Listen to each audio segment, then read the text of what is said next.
Hey everyone, it's me, Spring, the fiber enthusiast, and welcome to the channel.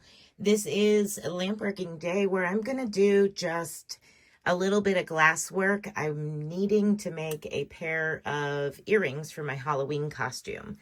So I figured I would go ahead and record so that way you can see my beads that I'm going to make and what it looks like after I've turned them into earrings.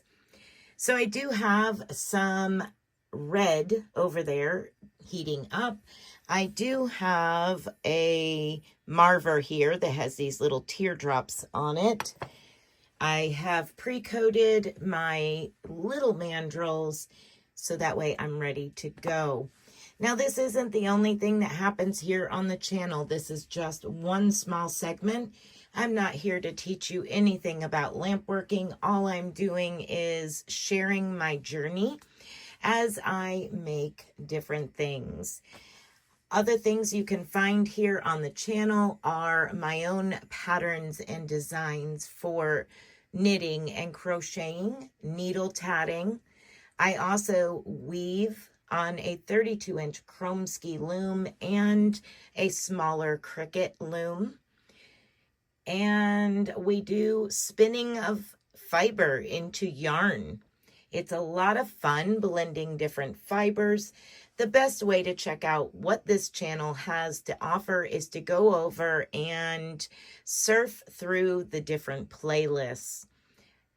All right, everyone, so I'm going to go ahead and start the torch and then mute myself and add some music because the torch is rather loud. And that would get really old after a while. So let's go ahead and get to the work table and get started.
All right, so I made the beads, those little itty bitty drops, and I also made some regular just little round beads. So I went ahead and put together one earring, and I just kind of got a thing of stuff out here for you. But that's what it looks like. I wanted it to look like just kind of like blood drops at different levels. So it's a dangly earring, and it is for part of my Halloween costume.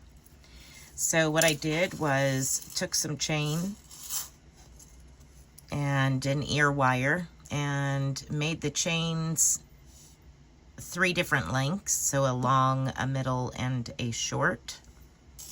Then I took some of my leftover wire as well as these little tiny clamps for the bottom of it, and some jump rings.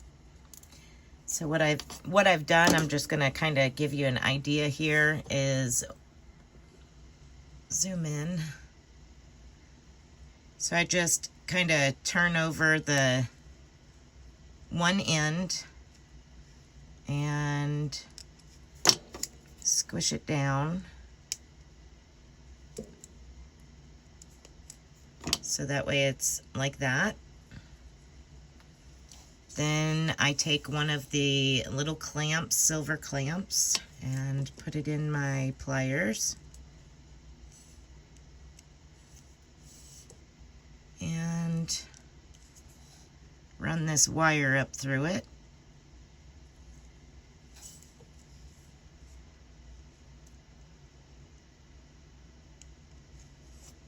And start clamping it down onto that wire, just to kind of help keep the bead from causing a problem and falling off. There we go. Now we're on it. Now I'll just put the, get a hold of it, the bead on, like such. And now what I've been doing is creating a little hook,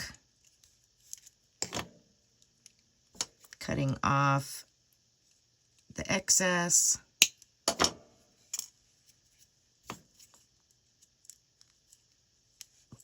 bringing that hook around,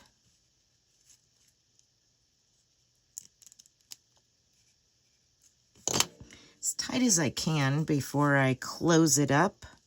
I put it at the bottom of the chain. I'm going to go with the longest one because this is a bigger drop. So I'm going to put it in the last link on the chain. If I can get my fingers to work.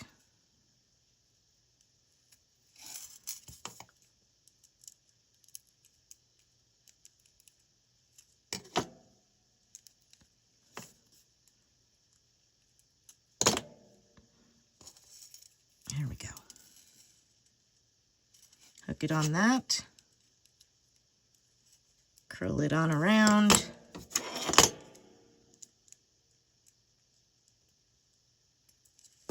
Won't make you suffer and watch me do all of these. I'm just going to do one with you, and then I'll finish the other two by myself.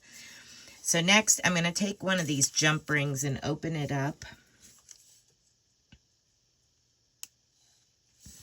And take one of these little beads and put on the jump ring.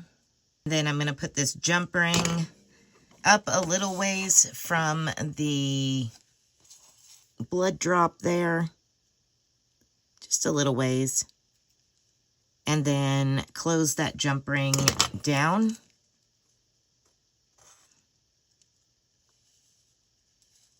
To lock everything in place. And then I have a little blood droplet and a little blood droplet down at the bottom. And I'll do the same thing on the other two and create earrings, a pair of earrings with blood droplets from my own glass beads. All right, everyone. I know this was kind of a little bit of a different type of thing here, but I wanted to bring you along and share with you what I was up to with my bead making. All right, everyone, be blessed, be a blessing, and until next time, bye for now.